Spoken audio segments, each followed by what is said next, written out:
Oke, selamat pagi semua. Pagi. Sehat-sehat semua ya? Sehat. Ya, pertanyaan ini penting loh di masa-masa begini. Ya, karena di Jakarta kami kondisinya bertambah sulit. Ya, tadinya kami mau mulai di Februari minggu pertama, tapi karena kondisi yang ada sedang mempertimbangkan kembali. Jadi saudara lihat wajah di samping kanan kirimu, walaupun dengan masker bilang kita bersyukur loh bisa ketemu di sini. Kita bersyukur. Amin, puji Tuhan. Bersyukur. Konsensus.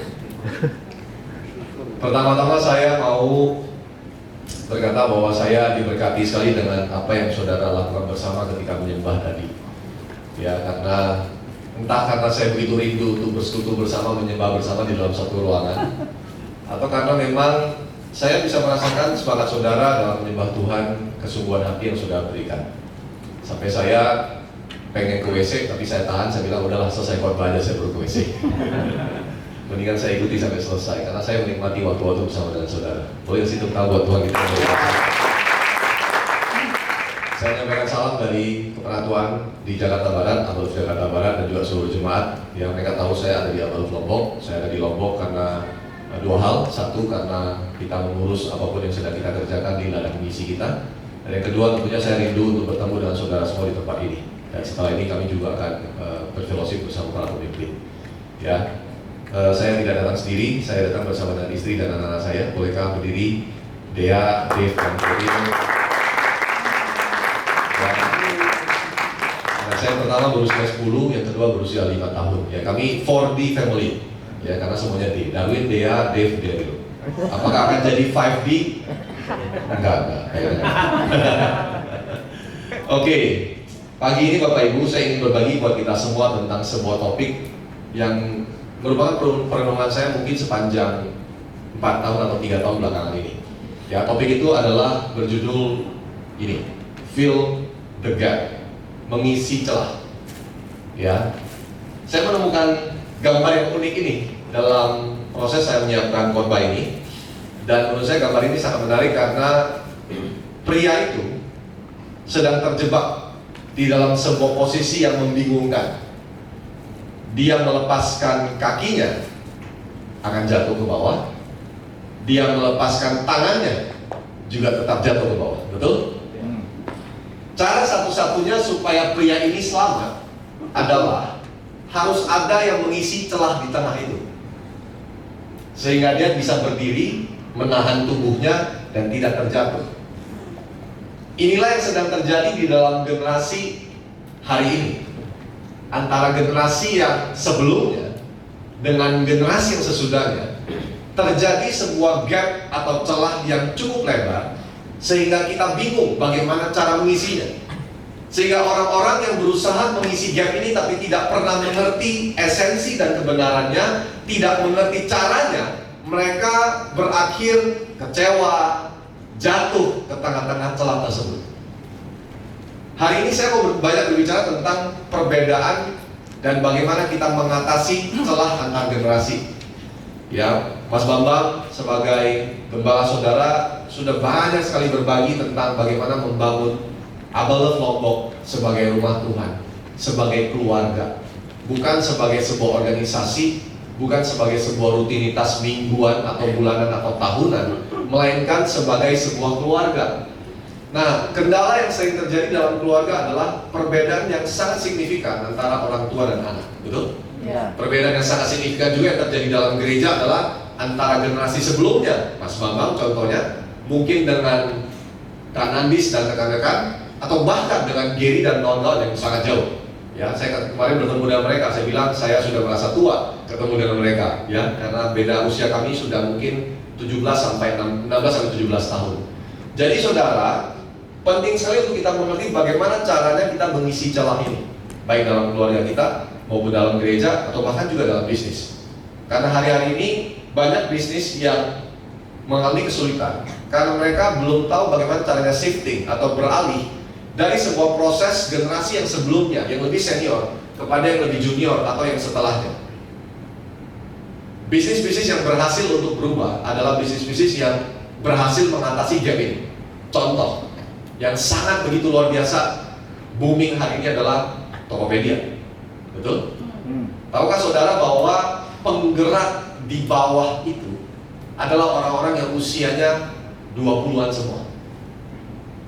Salah satu pekerja kami yang usianya masih 20-an, late 20 gitu ya, sekitar 27-28 tahun, adalah salah satu manajer yang sangat berperan di sana. Nah saudara, tahukah kita bahwa ketika kita mengerti cara untuk kita mengisi celah ini, maka saudara akan melihat sebuah kegerakan yang besar terjadi. Ya, Akan bergulir seperti bola salju yang makin lama makin membesar. Ya. Nah hari ini kita mau belajar bersama-sama. Saya boleh minta tolong kepada Kak Adis atau mungkin Kak Wajah atau Kak Tony, boleh Kak? Satu kursi itu dibawa ke sini. Oke, sambil kursi itu dinaikkan ke sini, saya mau mengajak saudara membaca satu ayat terlebih dahulu di Kisah Para Rasul 2 ayat yang ke-17. Mari membacanya bersama-sama. 1, 2, 3. Akan terjadi pada hari yang terakhir, demikianlah firman Allah, bahwa aku akan mencurahkan rohku ke atas apa? Semua manusia. Katakan bersama-sama apa? Semua manusia. Tunjuk pada kanan kiri bilang, kamu dan saya. Jadi tidak peduli generasi manapun, saudara, Tuhan mencurahkan pada hari-hari terakhir. Saudara percaya ini hari-hari terakhir? Ya. Kepada semua manusia, yaitu apa saja. Maka anak-anakmu laki-laki dan perempuan akan apa? Bernubuat, dan teruna-terunamu akan mendapat penglihatan-penglihatan, dan orang-orangmu yang tua akan mendapat mimpi. Berapa banyak anak-anak laki-laki dan perempuan angkat tanganmu? Oh, dia nggak merasa anak laki-laki, ya? Oke. Katakan dong, ya masih anak gitu ya, anak laki-laki. Nah, oh ada yang masih anak juga dari sebagai saya sini. Teruna-teruna, ya kan?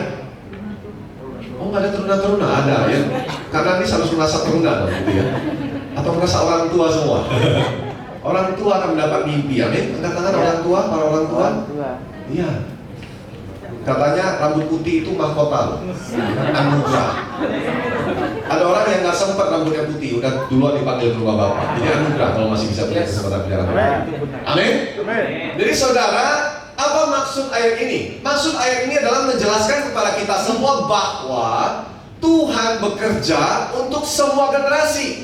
Jadi celah ini harus bisa diisi supaya saudara bisa melihat sebuah kegerakan yang terjadi bukan hanya pada satu generasi, tapi antar generasi. Saudara, apabila Lombok akan terjadi revival, keluarga saudara akan terjadi revival, bukan hanya karena Mas Bambang, bukan karena hanya saudara sebagai orang tua, tapi karena kegerakan ini terjadi oleh seluruh generasi bergerak bersama.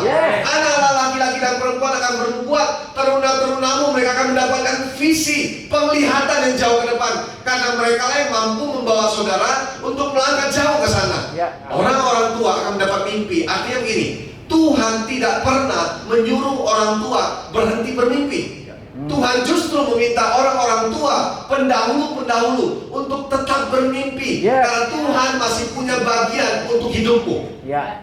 Jadi kalau hari ini engkau sebagai orang tua di dalam sebuah keluarga, engkau sudah sedang mempercayakan bisnismu, atau mungkin apapun yang engkau miliki dalam keluargamu kepada anakku, ingat, engkau masih punya peranan yang penting yang engkau harus lakukan.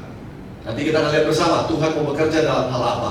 Tapi saudara, gap antar generasi perlu diisi. Nah, karena itu, karena baru satu kursi, saya minta Gary angkat kursi Muna, bawa ke sebelah kanan sini. Nah, oke. Kamu duduk di kursi yang situ. Oke. Jadi inilah yang saya sebut dengan, next slide, intergenerational movement. Ada sebuah kegerakan antar generasi yang harus terjadi. Tapi yang jadi masalah itu begini.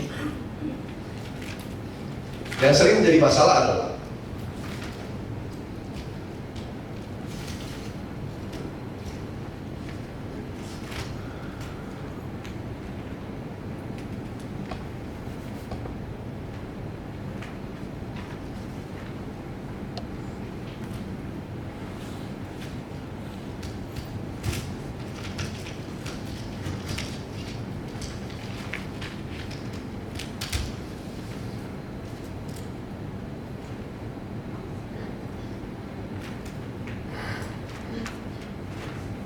kalau kita melihat ada previous atau generasi sebelumnya dengan next generation atau generasi sesudahnya, Masing-masing mereka punya sebuah kekuatan. Tapi sekaligus kekuatan itu kadang bisa menjadi kelemahan. Apa yang menjadi kekuatan dari generasi sebelumnya? Ini. Betul? Ya. Generasi sebelumnya punya experience, punya pengalaman yang kuat. Karena katanya banyak makan asam garam, makanya banyak yang kolesterol dan asam urat. Untung nggak ditambah banyak makan gula, nanti diabetes. Tapi saudara, generasi sebelumnya punya banyak pengalaman. Ini kekuatan yang dimiliki oleh generasi sebelumnya. Namun sekaligus bisa jadi kelemahan. Di sisi yang lain, generasi yang berikutnya mempunyai pengharapan. Generasi berikutnya itu selalu berharap pengen lebih baik, melihat sesuatu itu harusnya bisa lebih baik. Itulah generasi berikutnya. Mereka punya expectation. Kekuatan yang sekaligus juga bisa menjadi kelemahan mereka. Pengalaman akan menjadi kekuatan ketika bisa disampaikan atau ditularkan atau diteruskan dengan benar. Pengalaman yang kita miliki sebagai generasi sebelumnya, saya ngomong kita karena saya mulai merasa seperti generasi sebelumnya kalau lihat mereka. Pengalaman yang kita miliki ini harus bisa diteruskan dengan tepat dan benar.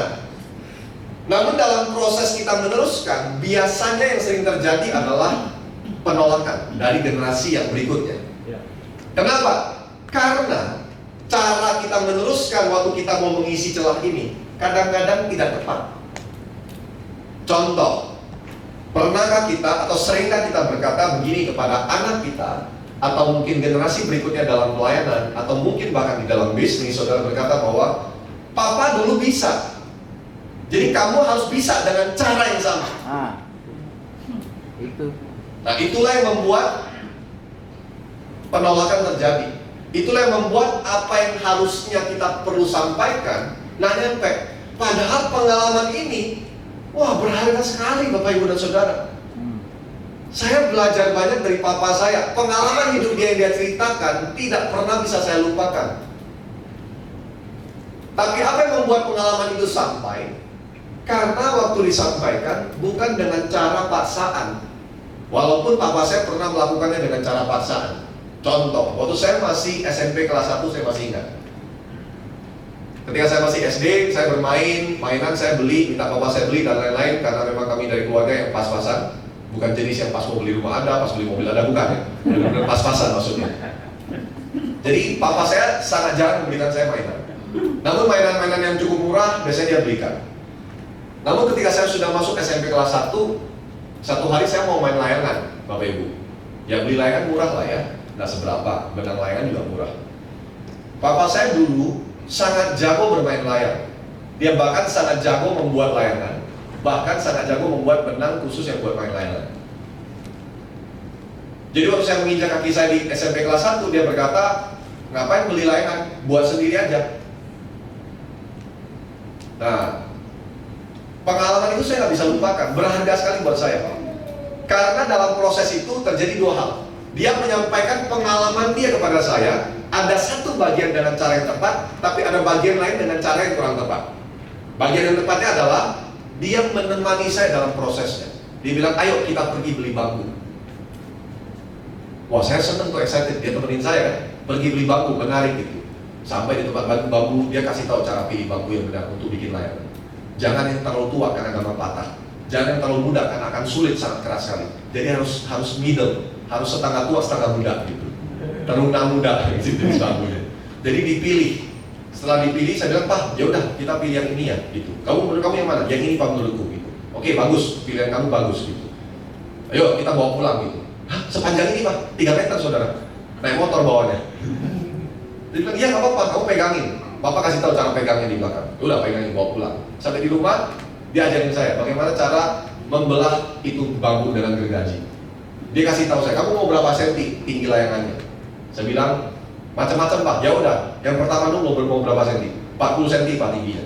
Ya udah, kamu ukur 40 senti. Bapak kasih tunjukkan kamu gimana caranya gergajinya. Oke, perhatikan baik-baik. Kamu mesti tahan pakai kaki.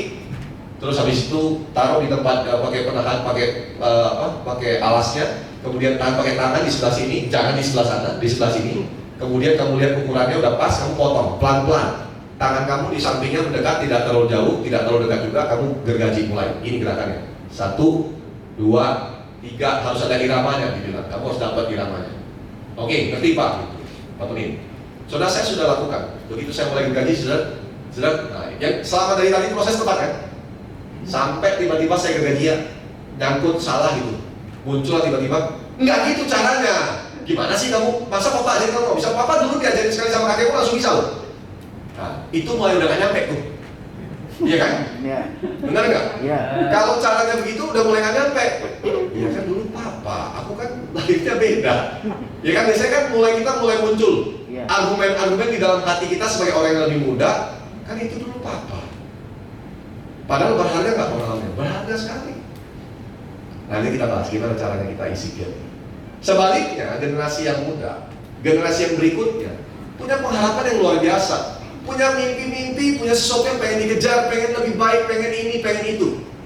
Bagus nggak? Bagus sebenarnya, karena itu mengajar mereka untuk punya sesuatu yang lebih besar, berharap untuk sesuatu yang lebih luar biasa yang Tuhan akan kerjakan. Tapi menjadi kelemahan di kala apa? Di saat orang muda terlalu banyak maunya, kerjanya dikit, alias ngomong doang. Kebanyakan ngomong, kagak ada usahanya. Ketemu sesuatu yang susah, mundur. Padahal dia mau tadinya. Contoh, nih, this is the sermon for you too, oke? Saya bersyukur punya anak 10 tahun, dia udah mulai bisa ngerti khotbah ini. Dia bilang, Pak, aku mau jadi YouTuber. Karena lihat banyak YouTuber kan, dia mulai ikutin gitu. Tapi kalau tiba waktunya, yaudah saya bilang, saya nggak apa-apa buat saya. Kalau mau jadi YouTuber, mau jadi gamer, so be it. Ayo, papa temenin kamu. Tapi harus serius saya bilang, ya udah, yuk kita mulai syuting. Ini udah lama cerita, mungkin 2 tahun lalu lah. Gitu. Ayo syuting gitu. Tapi begitu bikin syuting, ayo mesti ngomong apa ya Pak? Ah nggak jadilah, males ah. Gitu. Lah, kamu punya pengharapan, kamu punya mimpi, pengen lakukan sesuatu. Ayo, nggak males gitu. Ketemu kesusahan mundur duluan. Jadi pengharapan yang dimiliki akhirnya jadi kurang bagus, kurang menjadi kekuatan karena mikir duluan, males duluan, ngomong doang, nggak berani untuk maju. Sama-sama punya masalah. Jadi kalau ini masalah terus aja nabrak gitu ya, yang generasi sebelumnya bilang, kamu mah cuma ngomong doang, mimpi doang. Yang ini ngomong, ya itu kan papa, aku kan bukan gitu, itu kan Mas Bambang, kami nggak gitu Mas Bambang, kami beda generasinya. Terus aja kayak gitu sampai kapan Tuhan Yesus datang, nggak terjadi apa-apa. Nah, coba bilang sampai kanan kirimu, jangan tunggu Tuhan Yesus datang. Iya. Jangan ya. Oke. Nah, bagaimana cara kita mengisi? Saya senang membaca cerita Paulus dan Timotius. Cara Paulus memuridkan, membapai Timotius, menghasilkan sebuah signifikansi dalam kehidupan Timotius dan juga di dalam pelayanan mereka. Karena Paulus tidak mungkin bisa terus maju sampai mengakhiri pertandingan yang baik, memelihara iman, mencapai garis akhir, kalau bukan karena ada generasi berikutnya yang bersama dengan dia. Ya, mari kita lihat hal yang pertama yang perlu kita lakukan untuk mengisi celah ini.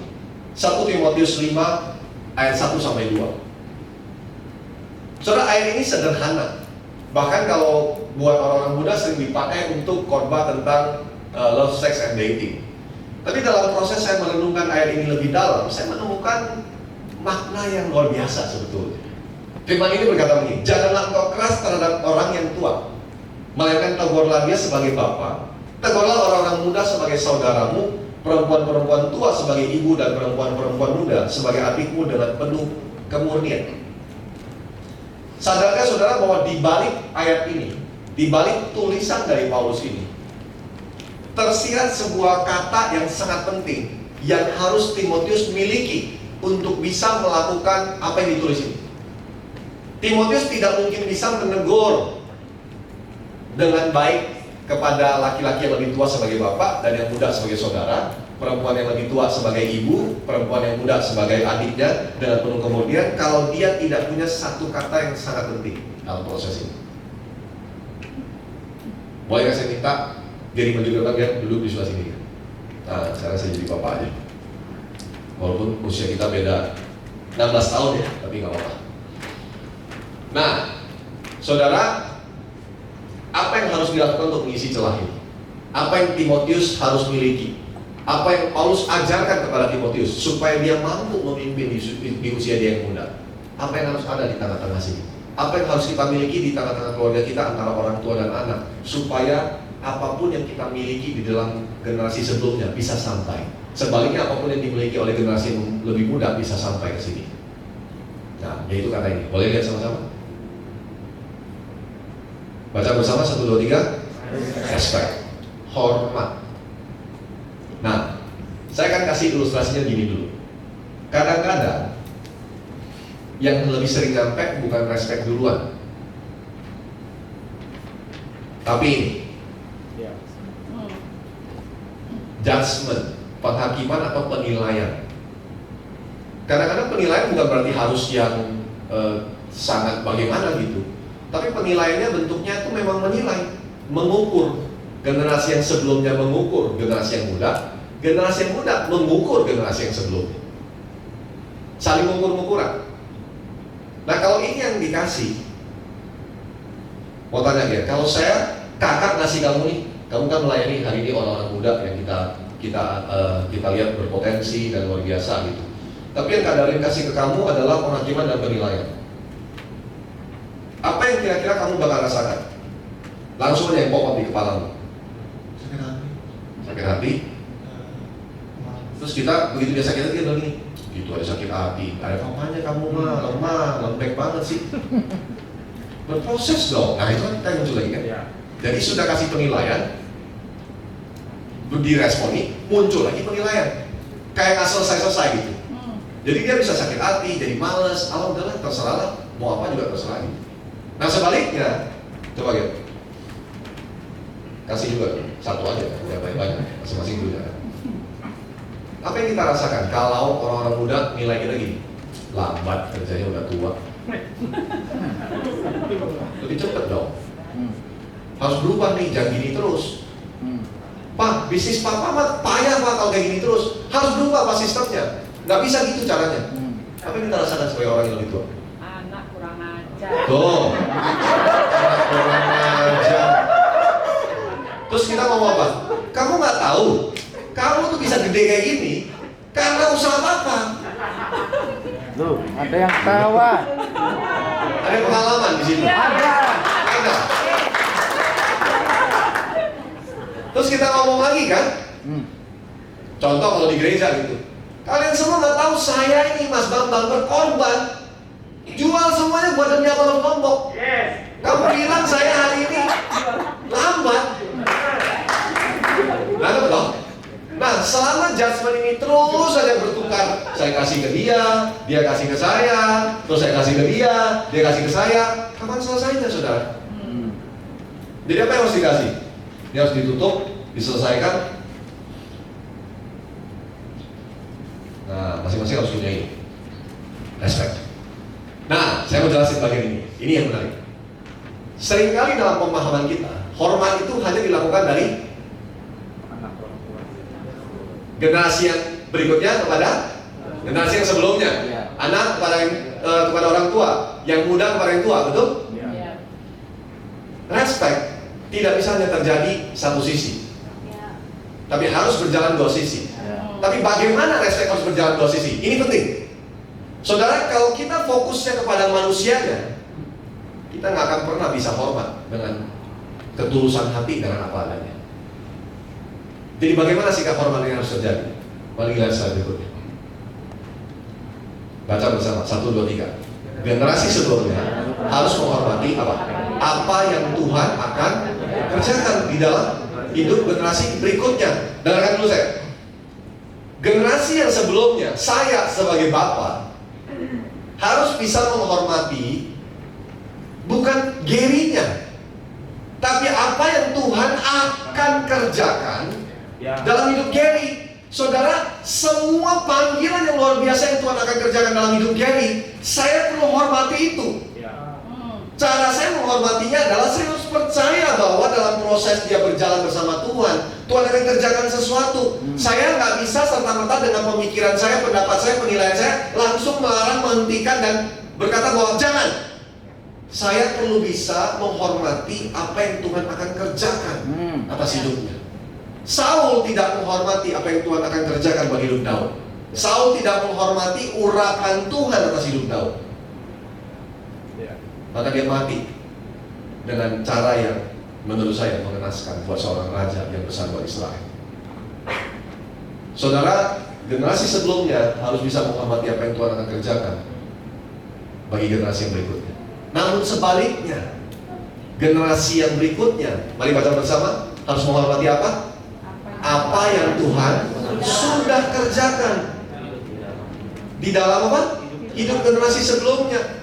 Generasi yang berikutnya tidak pernah boleh memungkiri bahwa Tuhan sudah mengerjakan hal yang luar biasa di dalam generasi yang sebelumnya, dan itu harus dihormati. Karena tanpa pekerjaan Tuhan yang sudah dinyatakan buat generasi sebelumnya, generasi yang berikutnya tidak mungkin ada. Jadi kalau hormat ini tidak terjadi, ya gapnya akan makin besar. Jadi respect ini harus terjadinya siapa yang duluan? Firman Tuhan bilang gini, hendaklah kamu saling apa? Mendahului dalam memberi hormat. Jadi tidak ada yang harus duluan atau yang belakangan. Bukan berarti harus generasi sebelumnya duluan atau yang muda duluan, tapi kita belajar harus saling mendahului dalam memberi hormat. Ingat, hormat bukan kepada pribadi atau karakternya, karena mungkin kita akan menemukan cacat dan kita akan kecewa. Tapi kita harus hormat kepada apa yang Tuhan akan kerjakan dan apa yang Tuhan sudah kerjakan. Ketika saya bicara ini, coba saudara renungkan sebentar. Apa yang Tuhan sudah kerjakan di dalam keluargamu kepada hidup orang tua? Nanti saya akan cerita kesaksian saya di bagian terakhir. Tapi saudara perlu renungkan, apa yang Tuhan sudah kerjakan kepada generasi sebelumnya di gereja ini? Apa yang Tuhan sudah kerjakan di generasi sebelumnya, di bisnis yang mungkin Tuhan percayakan, di pekerjaan juga bahkan. Kadang-kadang kita sebagai karyawan kita kurang menghargai bahwa bisnis itu sudah dibangun oleh ownermu, bosmu sedemikian lama. Saudara harus bersyukur saudara masih bisa digaji oleh dia. Saudara masih punya penghasilan karena saudara kerja kepada dia. Bahkan di dalam firman Tuhan tertulis kan, mau Tuhan yang kejam saja, kamu harus tetap mengasihi dan berdoa buat dia. Jadi saudara, respect ini harus dimiliki. Dan hari ini saudara renungkan juga sebagai mungkin orang tua, apa sih yang sebenarnya Tuhan akan kerjakan dalam hidup anak atau generasi berikutnya dalam hidup saudara. Nah saudara mungkin bertanya, Pak, kalau saya nggak tahu apa yang Tuhan akan kerjakan, bagaimana saya bisa hormati itu? Makanya gini, banyak generasi sebelumnya atau bahkan orang tua menggunakan pikirannya sendiri untuk menentukan apa yang Tuhan akan kerjakan. Saudara, kita sebagai generasi sebelumnya, orang tua harus lebih banyak menaruh lutut dibandingkan naruh otak. Kalau saudara naruh otakmu lebih banyak, saudara nggak bisa lihat dengan mata rohanimu apa yang Tuhan akan kerjakan buat kehidupan mereka. Tapi kalau saudara taruh lututmu, saudara dengar Tuhan bicara dalam persekutuanmu sehari-hari dengan Tuhan, saudara pasti bisa dengar apa yang Tuhan akan kerjakan buat kehidupan generasi berikutnya. Saya melihat anak-anak saya, 2 pria, 2 anak cowok yang sedang bertumbuh besar. Saya nggak bisa menebak Tuhan mau apa ya mereka. Saya mungkin bisa mengira-ngira dengan mungkin kemampuan, skillnya, temperamennya. Tapi saudara, kita hanya sejauh bisa mengira. Tapi dalam Tuhan ada kepastian akan panggilan hidup mereka, masa depan mereka. Disinilah proses di mana semua psikolog, psikiater yang bisa memberikan tes yang paling akurat sekalipun kalah semua.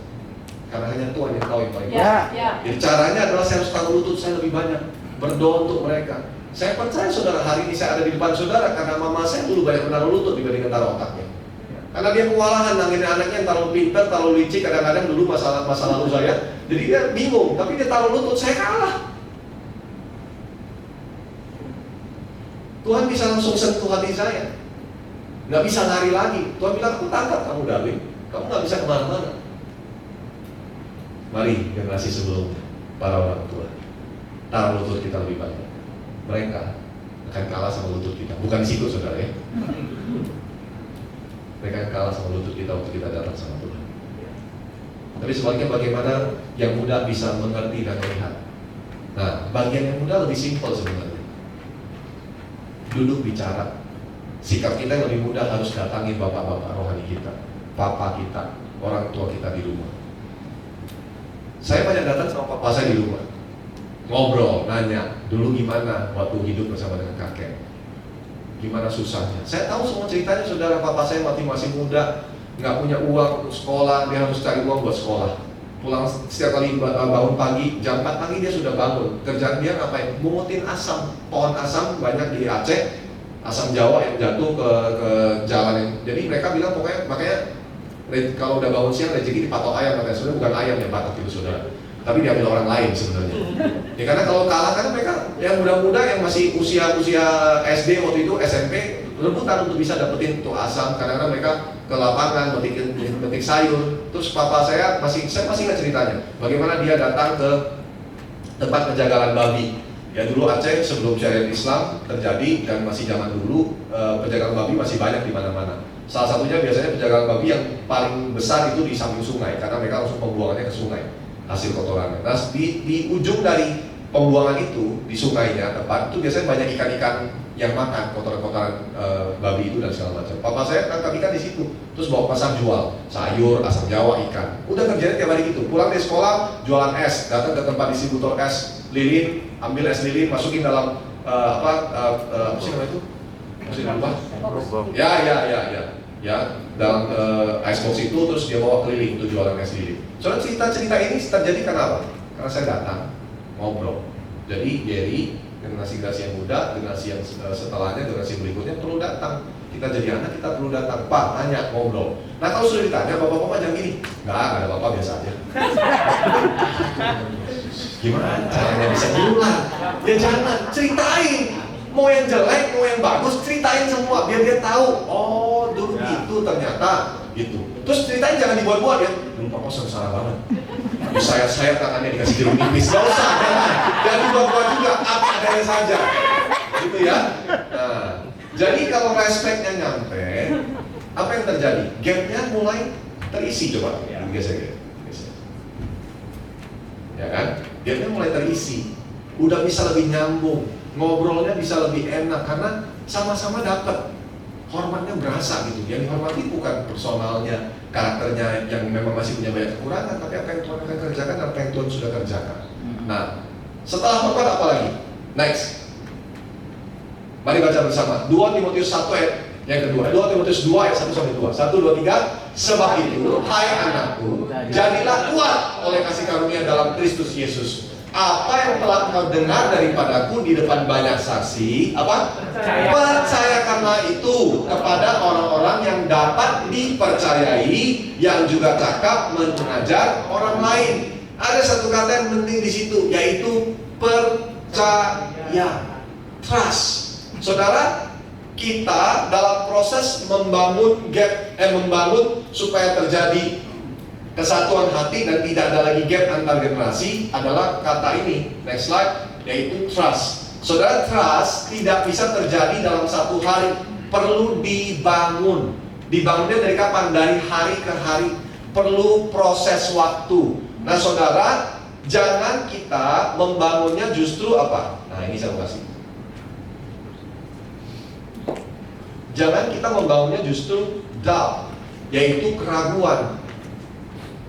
Kalau kita banyak memperkatakan keraguan, contoh, emang kamu bisa?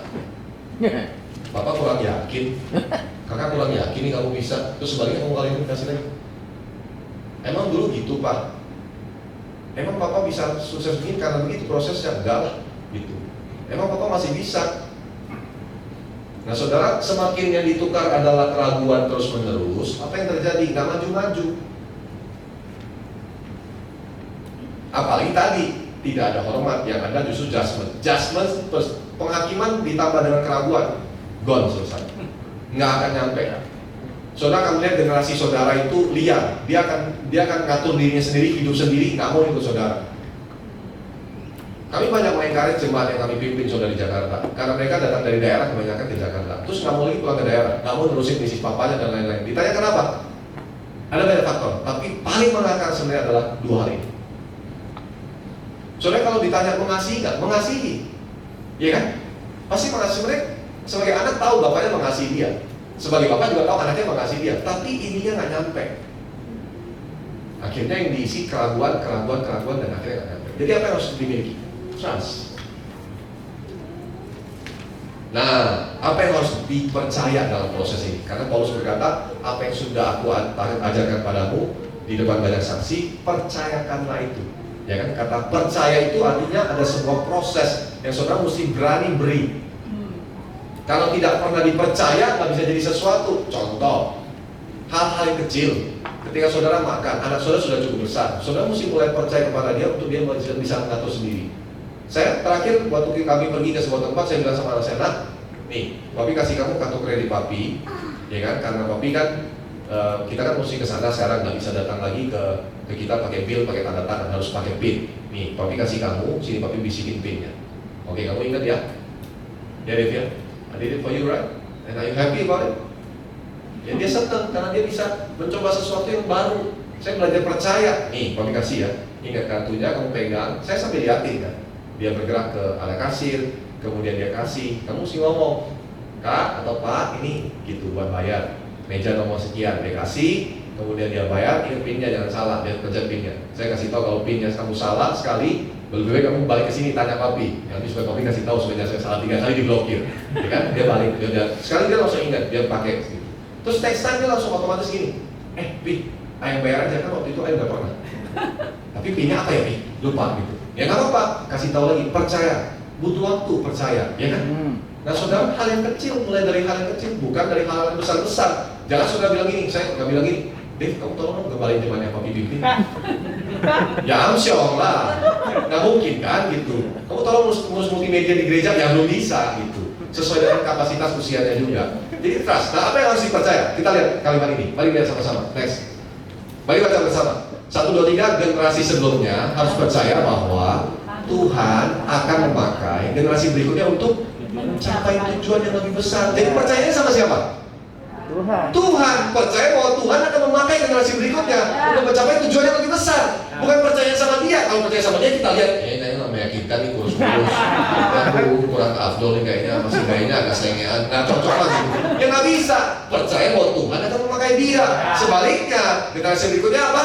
Harus percaya bahwa Tuhan memakai generasi sebelumnya untuk apa? Menolong. Gary, kamu harus percaya bahwa Kak Darwin, Mas Bambang, Kak Nandis dan semua Kak Tony dipakai Tuhan untuk apa? Menolong kamu untuk mencapai apa yang Tuhan sudah siapkan dalam hidupmu, mencapai tujuan yang lebih besar. Nah, inilah prosesnya, saudara. Kalau tidak ada saling, susah. Jadi saya harus percaya bahwa Tuhan akan memakai dia untuk mencapai tujuan yang lebih besar. Sebaliknya, Gary harus percaya bahwa Tuhan memakai saya untuk menolong dia untuk mencapai tujuan yang lebih besar.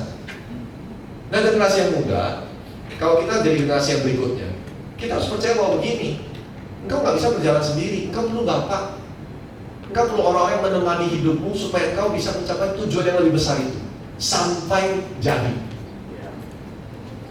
Kalau kau berjalan sendiri dan kau berkata bahwa enggak, aku nggak perlu bapak, nah hati-hati, kau akan jadi seperti anak yang hilang. Kalau sudah jadi anak yang hilang yang nggak perlu bapak, ya udah, hidupnya terserah dia, bisa sesat, bikin sendiri apa maunya dia. Ujungnya apa? Tuhan mau supaya dia balik lagi kepada Bapa. Kenapa? Karena esensi perjalanan kekristenan itu adalah kembalinya kita kepada Bapa. Yang terwujud dari proses di dunia ini, bagaimana anak kembali kepada Bapa secara fisik, anak kembali kepada Bapa secara rohani di dalam gereja, sampai pengertian yang sempurna itu adalah semua kita satu hari akan kembali kepada Bapa. Jadi tidak pernah akan mungkin anak bisa mandiri sendiri. Generasi berikutnya harus tetap bersama dengan Bapak. Makanya saya bilang dari awal tadi, intergenerational movement, kegerakannya antar generasi. Kami di Abal Barat sangat mempercayai dan kami bekerja dalam proses ini. Jadi kami mempercayai begini, tidak ada lagi proses yang gini loh, kamu sudah tua, nggak usah pimpin lagi. Nggak, ada bagiannya. Dia harus tetap berfungsi jadi Bapak. Mungkin di bisnis, saudara, bapaknya nggak mimpin lagi, tapi tetap dia Bapak. Bapak harus menemani anak. Untuk apa? Menolong dia mencapai. Dalam proses menolong bisa gimana? Bisa menegur, menasihati, menguatkan, menghibur. Karena ada banyak proses kan. Mulai agak salah langkah, terlalu berani, terlalu nekat, kita ingetin enak. Ingat ya, cara kamu kurang tepat kalau begitu. Kalau dia nggak terima, nggak apa-apa, pakai lutut. Bukan begini, bukan. Lutut doa. Tuhan, aku sebagai generasi sebelumnya, sebagai Bapak, berserah kepada Tuhan. Aku sudah mengingatkan bagian itu, Tuhan tolong ingatkan dia. Saudara, hati raja saja di tangan Tuhan, Ya. dialirkan kemanapun dia ingini. Masa hati anak kita, hati kita nggak di tangan Tuhan juga? Tuhan bilang, jentik selesai, dan kita pasti ngikut. Sebaliknya, generasi yang berikutnya perlu untuk terus melihat dan bertanya, minta saran, tapi bukan bergantung terus, bukan. Belajar untuk respect, percaya bahwa Tuhan akan pakai generasi yang sebelumnya untuk bawa proses ini. Amin. Ya. Oke, thank you Gary. Silakan duduk kembali, berikan tepuk tangan kita buat Tuhan. Oke, izinkan saya bercerita. Jadi agak panjang tapi nggak apa-apa saudara ya. Kesempatan saya datang kelompok jarang-jarang soalnya. Next slide, boleh diklik. Saudara, ini papa saya. Papa saya sudah 5 tahun kena Parkinson. Dan di tahun ini gerakan tubuhnya sudah makin lambat, tapi masih bisa beraktivitas seperti biasa. Hanya sudah sangat tremor dan lain-lain. Kami sudah coba bawa ke dokter dan lain-lain, tapi memang prosesnya nggak mudah. Tapi ya sudah, kami menjalani. Dan saya ketika pertama kali tahu papa saya kena Parkinson, saya justru malah nggak ada takut, saudara. Karena memang hubungan kami sudah sangat baik sampai hari ini. Saudara, foto ini diambil waktu perjalanan kami berdua saja ke Singapura. Orang dominan, intim, sama orang cermat stabil, jalan bersama ke Singapura. Itu perjuangan yang nggak mudah, saudara. Ya, sebagai anak sama bapak, cowok paling besar, dan adik saya kecil perempuan bersama dengan papa saya. Dan dulu saya banyak sekali ciong dengan dia, ribut, berantem, nggak cocok, konflik. Ya saya lebih banyak alah kan karena anak kan gitu. Tapi semenjak saya bertobat, saya mulai berubah. Saya tunjukin sikap bahwa saya hormat sama dia. Saya percaya Tuhan itu pakai hidup dia, makanya saya ada hari ini. Didikan dia, semua pengalaman dia, saya mau terima. Karena saya tahu itu urapan yang harusnya mengalir. Sekalipun dia dulu belum percaya Yesus sebelum tsunami terjadi.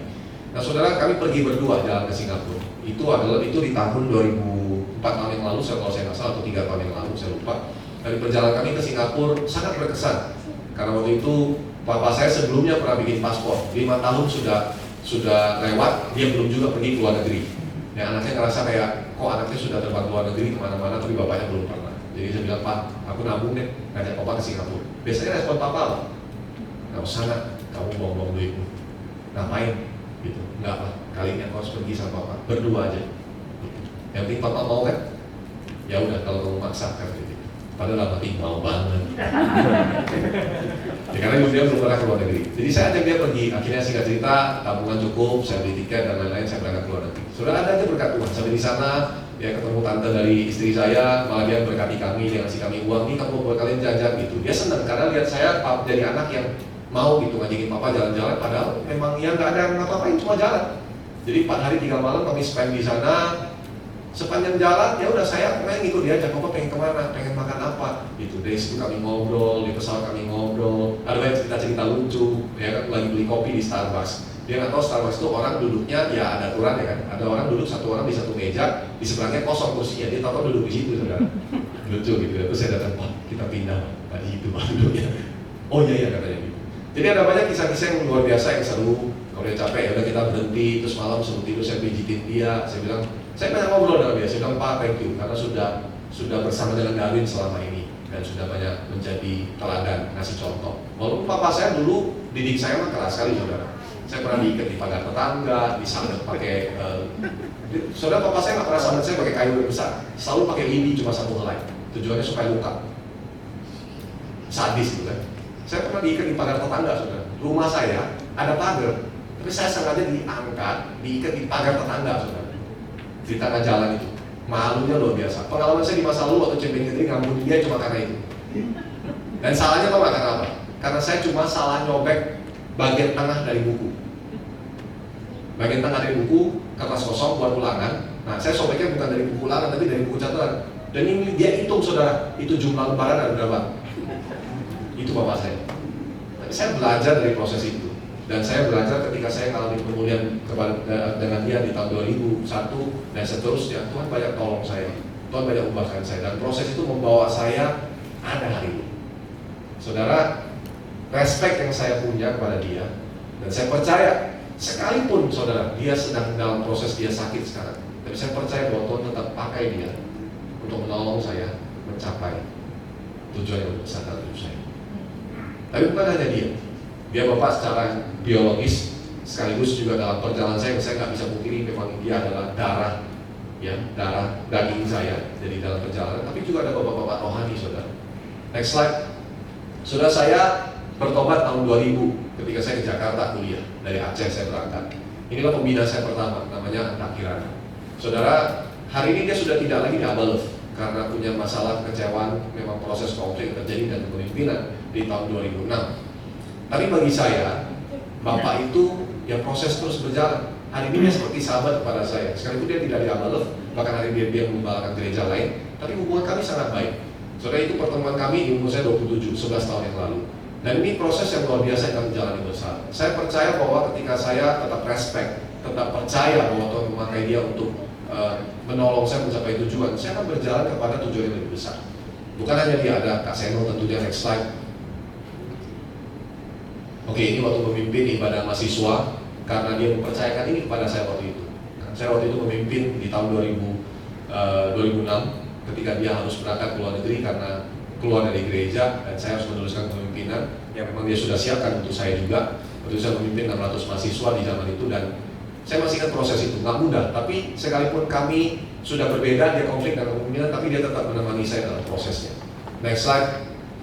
Saudara, Kaseno punya peranan yang sangat penting dalam hidup saya. Dari semenjak saya masih mahasiswa, saya masih jadi tukang perbaiki handphone, sering ke rumahnya. Kalau dia ada apa-apa, pokoknya handphone rusak, komputer rusak, pasti panggilnya Darwin gitu. Jadi kalau ke rumahnya, dia selalu sempatkan waktu untuk duduk ngobrol, nanya, mimpi kamu ke depan apa? Saya nggak bisa lupa satu kalimatnya, dia bilang gini, umur 30, kamu sudah harus settle dengan hidupmu. Itu tantangan buat saya. Dia bilang, karena saya terlambat, saya nggak ingin kamu terlambat. Itu kalimat terngiang-ngiang terus di kepala saya. Dan saudara tahu, saya tepat jadi penatua. Saya memutuskan full time 2012. Itu umur saya 28 tahun. Saya tepat menjadi penatua di umur saya yang ke-30. Saya nggak sadar itu. Waktu itu saya penatua yang paling muda di antara semua penatua yang ada di Abalef. Waktu saya mengingat kembali, Tuhan luar biasa ya. Gitu. Saudara, karena saya belajar respect pada dia. Orang ini nyaman nggak untuk dijadikan bapak? Enggak. Resek Kaseno tuh. Tapi pas saya ngomong ini dia udah tahu. Orang yang cermat, kalau saudara dia datang tadi, dia akan komplain pada saudara apa yang tadi kurang. Contoh misalnya, kalau saudara matikan easy worship, ini contoh dong, ini karena latihan kan sudah sering bersama. Kalau saudara matikan easy worship, itu background laptop tidak boleh background Windows. Harusnya background tema saudara atau apa. Jadi begitu saudara matikan easy worship, coba deh. Coba nih di matamu dan minimize coba. Matikan minimize easy worship, akan terjadi. Nah, itu contoh yang simple. Orang yang resek saudara, kayak gini dimasalahin sama dia, nggak boleh gitu. Saudara, saya belajar, saya respect karena saya tahu bahwa Tuhan sudah mengerjakan apa yang sudah Tuhan kerjakan dalam hidup dia. Itu nggak bisa dipungkiri. Abalef Barat ada karena salah satunya bagian dari dia. Jadi saya hari ini jadi penatua karena dia, karena apa yang sudah Tuhan kerjakan dalam hidup dia. Saya harus percaya bahwa Tuhan memakai dia untuk menolong saya mencapai tujuan yang lebih besar. Nanti kita lihat tujuan yang lebih besar yang saya akan nyatakan kepada saudara. Nextnya lagi adalah Kak Sofian, saudara.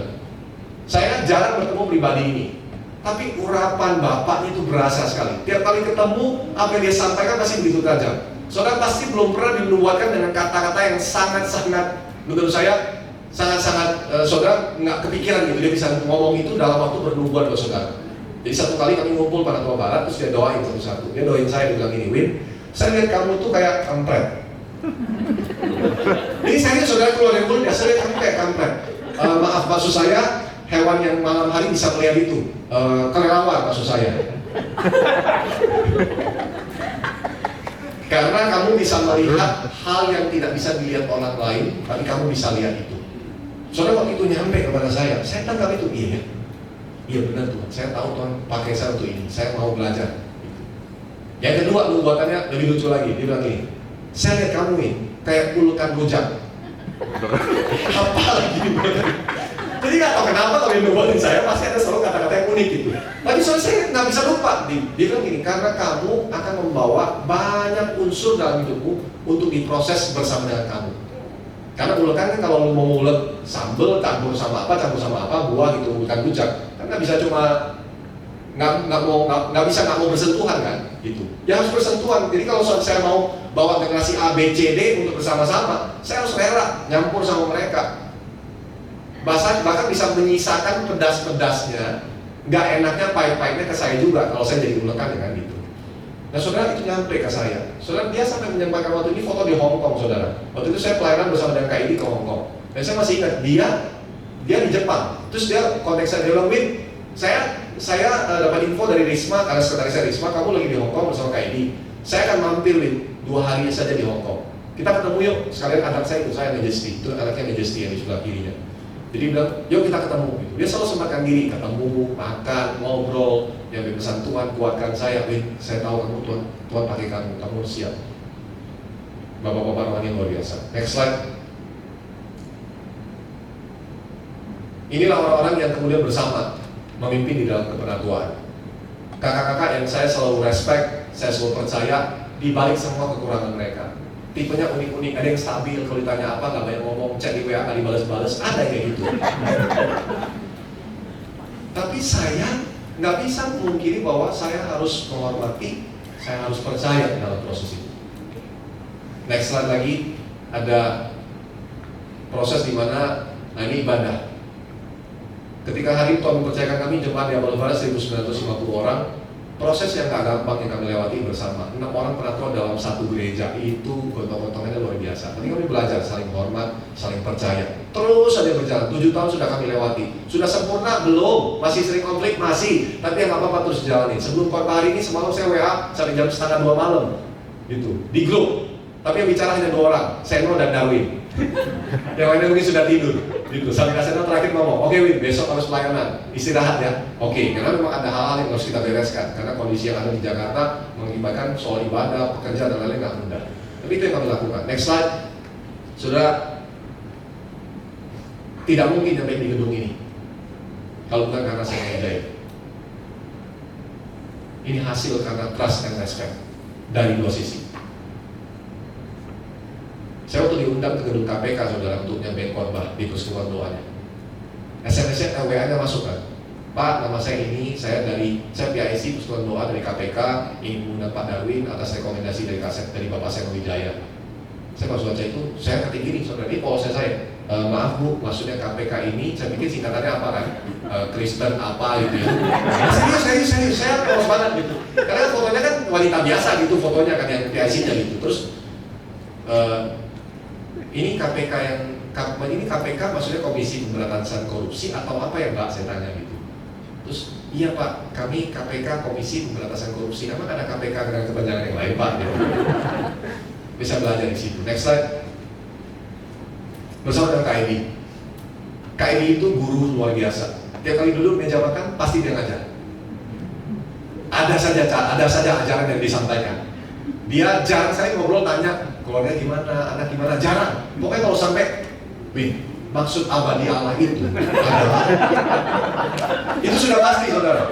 Duduk, Win, korang deo, hafruta, gitu. Udah nempel di kepala. Pelayanan sepanjang pelayanan sama dia di Hong Kong. Carlos, Win foto yuk, Win mau ngobrol gitu ya. Kalau kayak ini, Win, hari ini kayak ngomong tentang pemuridan ya. Pemuridan itu yang sebenarnya esensinya itu gini. Jadi saudara, saya belajar untuk melihat, luar biasa. Pribadi-pribadi yang Tuhan tempatkan di tengah-tengah gereja kita ini, bapak-bapak yang luar biasa. Punya semua karunia yang komplit. Tinggal saudara mau nggak belajar dari mereka? Terima semua pengalaman mereka. Karena itu akan bawa saudara naik tinggi dan mencapai tujuan yang lebih besar. 2 slide terakhir. Next ya. Saya mungkin sampai di tempat ini saudara, kalau bukan karena KID. Ini di Guatemala, Amerika Tengah. Saya khotbah di depan 12.000 anak muda, konferensi di Desember 2015 lalu. Waktu saya berdiri di situ, dan sebelum saya berangkat juga waktu surat itu tiba, saya teruskan itu kepada semua penatua barat, khususnya kepada Kak Seno terlebih dahulu. Saya bilang, Kak, saya diundang untuk konferensi ini. ngisi. Terus dia langsung bilang gini, waduh Win, saya aja belum pernah diundang sampai ngisi khotbah kayak gini, sampai ke luar negeri. Kamu itu dapat urapannya kayak gini, kamu harus berangkat gitu. Terus saya ngomong gini saudara, ini masalahnya di sini. Tapi Kak, masalahnya adalah tanggal acara itu bertabrakan dengan acara annual gathering di gereja di Amalaf Barat. Jadi kalau saya berangkat, artinya saya nggak bisa ngurus annual gathering. Biasanya saya ngurusin kan, karena saya eksekutif pastornya gitu. Saya tahu jawabannya apa? Nggak apa-apa, Win. Biarkan kami yang atur. Kamu berangkat. Dan kamu ngomong dulu sama penatua lain, supaya ada kesepakatan di antara semua penatua yang lain, 4 yang lain. Kalau mereka semua sepakat, kamu berangkat. Saya ngomong pada mereka, kalau saudara jadi generasi yang sebelumnya, kira-kira melihat gini, gampang nggak? Nggak mudah saudara. Dalam hati itu, bisa kamu mikir gini, gila ini anak muda, baru jadi penatua, masih cukup, udah berangkat ke luar negeri. Loh serius loh? Bisa loh ada perasaan-perasaan begitu. Nah makanya kita sebagai generasi yang sebelumnya harus percaya bahwa it's okay, Tuhan pakainya buat tujuan yang lebih besar. Kita harus bergembira, bersuka cita, bersemangat dan bilang maju, karena kamu akan Tuhan pakai dalam lebih luar biasa. Nah saudara, saya percaya bahwa proses ini terjadi dalam hidup saya karena ada kakak-kakak, ada bapak-bapak rohani yang percaya. Mereka benar-benar merilis dan bilang bahwa ayo Win, kamu bisa. Dan saudara, cerita ini banyak cerita berikutnya yang mungkin kalau saya ceritain satu-satu, mungkin ini satu yang paling signifikan. Gara-gara video khotbah saya di Guatemala ini diposting di YouTube 2017 lalu, ada seorang anak pendeta dari Brazil. Dia harusnya mission trip ke Jakarta lewat koneksi satu orang pendeta yang sudah mereka kontak, tapi tidak terlayani dengan baik, tidak di follow dengan baik. Dan dia harusnya 6 hari di Jakarta bersama dengan 18 orang anak muda, usianya 19-20an semua. Coba dia yang umur 25 waktu itu. Jadi saudara, dia mau datang ke Jakarta. Akhirnya dia kontak saya lewat apa? Facebook. Dia kontak saya lewat Facebook. Dia ngomong, Pastor Darwin, saya namanya Filipe dari Brazil, Florianopolis. Saya mau mission trip bersama dengan 18 orang ke Jakarta, tapi kami sedang mengalami kendala karena kami tidak tahu harus berhubungan dengan siapa. Saya lihat video pastor di YouTube dan saya berpikir apakah saya bisa connect dengan gereja yang pastor layani di sana. Kami malam itu lagi doa puasa saudara bersama dengan penatua dan strategic leader di Sentul. Tiba email itu saya langsung teruskan kepada semua. Saya bilang, kakak-kakak ini gimana untuk kakak-kakak? Kalau saya mau terima mereka, walaupun gereja lagi renov. Saya bilang konfirmasinya simple. Saya akan telepon pembangun gedung kita, Bapak Andreas Lain. Kalau saya telepon dia dan dia bilang, udah Win, kita siapkan tempat tidurnya, semua kamar mandi kita siapkan, pokoknya datang mereka. Maka kita jalan ya. Oke Win, kamu telepon dia. Saya telepon. Saya bilang, Kak Andre, biasanya Kak Andre ya, kalau cepet-cepetin, dia bilang, nggak bisa Win, mesti pelan-pelan, harus cepat dan segala macam. Nggak bisa ya orangnya, nggak mau cepet-cepet. Saya telepon dia hari itu, dia bilang gini, harus jadi Win. Nah, maksudnya kan harus jadi Win. Ini waktunya kita memberikan kepada mereka sebuah etalase bahwa inilah Amalaf. Jadi saya harus jadikan itu kamar mandi dan kamar tempat mereka menginap. Pokoknya mereka datang sudah ready. Dan waktu itu tinggal berapa tahun nggak saudara? Seminggu doang. Itu udah sebenarnya mustahil untuk mengurus 18 orang datang, transportasi dan segala macam. Tapi it's done. Dan inilah yang terjadi. Next slide. Terakhir, setelah dia datang, dia lihat Amalaf, saudara tahu apa yang terjadi? Nah ini, saudara saya mau bilang sama kita orang Indonesia, Asia, apalagi khususnya Indonesia, kita ini punya potensi yang sangat besar, yang sebenarnya kita nggak kalah dari orang luar negeri. Mereka semua kalau lihat kita, harusnya mereka belajar dari kita. Karena waktu dia datang, dia bilang gini, Pastor, waktu dia mau pulang, saya nggak tadi dia bandara, dia bilang gini, Pastor, saya akan nikah Maret 2018, tanggal 25. Satu yang saya mau ngomong sama Pastor, saya mau setelah saya menyelesaikan S2 saya di Amerika nanti, saya mau datang ke Indonesia, mau serve melayani di Indonesia, mau ikut pastor, mau belajar. Saya tuh kayak ngerasa gitu loh.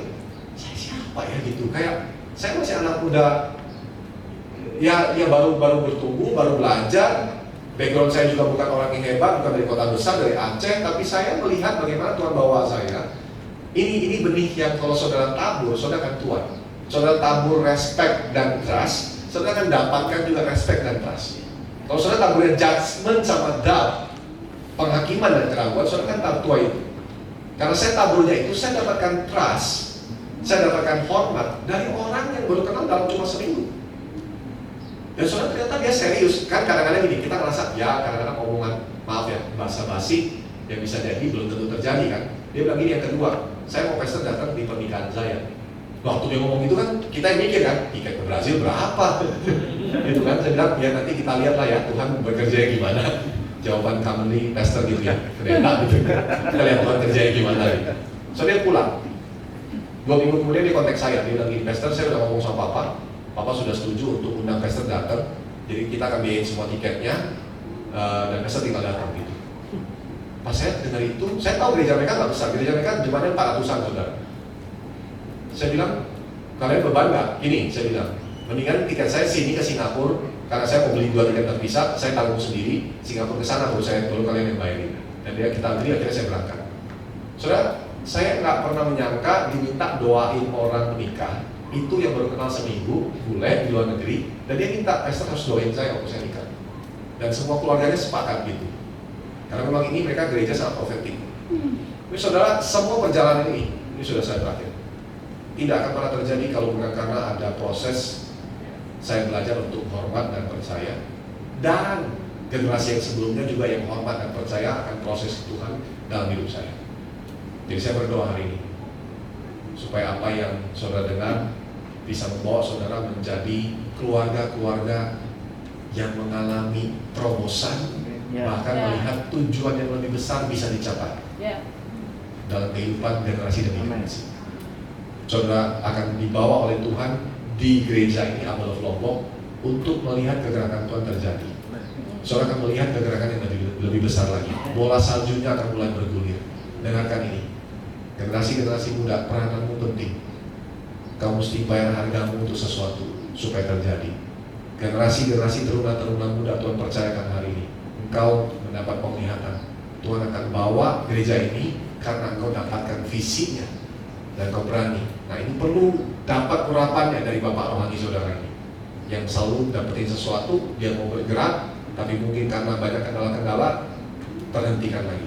Ya, saudara, inilah proses di mana saya selalu berdoa.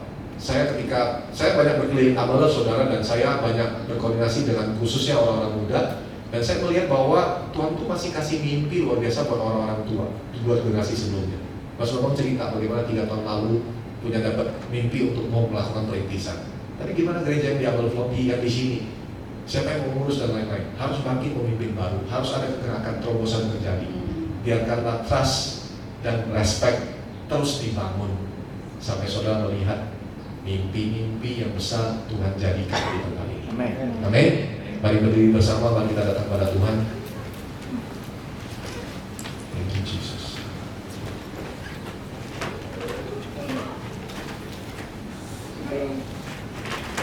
Terima kasih.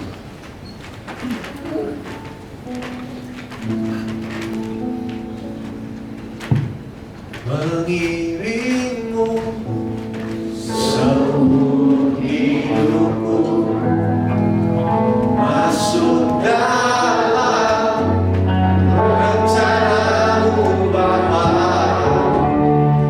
Pikiranku, kehendakku, kami serahkan padamu. Oh,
masing-masing. Ketika kita kembali ke pelayanan kita, komunitas kita, ke bisnis dan pekerjaan kita, dimanapun Tuhan menempatkan kita, tidak peduli usia berapapun kita, biarlah firman ini menjadi tindakan yang nyata.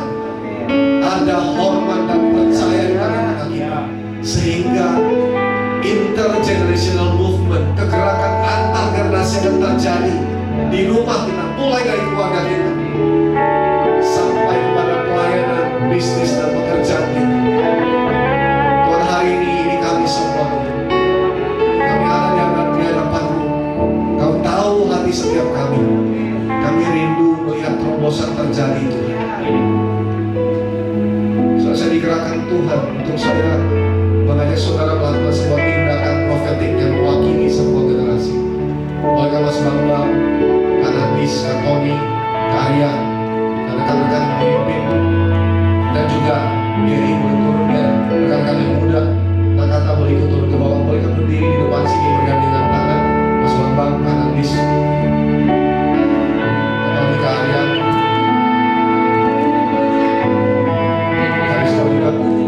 ya, tim 7 boleh maju ke depan.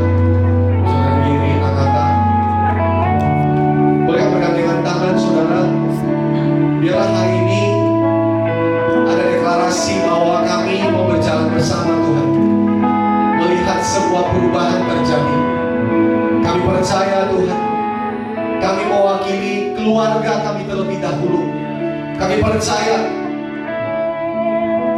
celah yang selama ini mungkin begitu besar akan ditutup perlahan-lahan melalui proses waktu.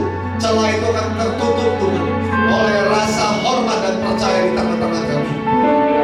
Orang tua akan menghormati apa yang Tuhan akan kerjakan dalam kehidupan setiap orang-orang yang muda. Orang muda akan menghormati apa yang Tuhan sudah kerjakan dalam kehidupan generasi yang sebelumnya. Orang-orang tua kami, orang-orang tua generasi sebelumnya percaya bahwa Tuhan akan memakai kehidupan generasi muda, generasi yang berikutnya untuk mencapai tujuan yang lebih besar, baik untuk keluarga, bisnis, pekerjaan, atau bahkan untuk pelayanan di gereja ini.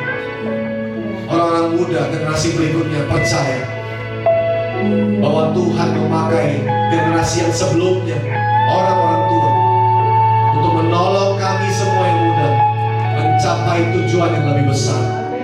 Biarlah itu terjadi di tengah-tengah kami. Kami deklarasikan ini bersama Tuhan di hadapan-Mu. Kami akan melihat ada terobosan yang baru terjadi. Mulai hari ini, tahun 2021 akan berbeda dari tahun sebelumnya. Tahun ini kami akan melihat pemulihan total terjadi. Mulai dari keluarga kami, bisnis dipulihkan, pekerjaan dipulihkan, ekonomi dipulihkan, kesehatan dipulihkan, hubungan dipulihkan, bahkan pelayanan kami dipulihkan. Bahkan kami akan melihat orang-orang yang terhilang berdatangan ke rumah Tuhan. Orang-orang yang sudah pergi akan kembali ke rumah ini, karena ada kesatuan hati di tengah-tengah kami, karena ada kegerakan antar generasi yang terjadi. Terima kasih Bapa. Kami klaim ini di dalam nama Yesus terjadi di tengah-tengah kami, di dalam seluruh kehidupan kami. Terima kasih Bapa. Kami serahkan seluruh hidup kami ke dalam tangan-Mu. Biarlah Kau memimpin kami senantiasa Tuhan. Thank you Jesus. Thank you Jesus. Saudara boleh kembali ke tempat dulu. Mari kita siapkan hati Mas Bambang akan memimpin kita dalam perjalanan.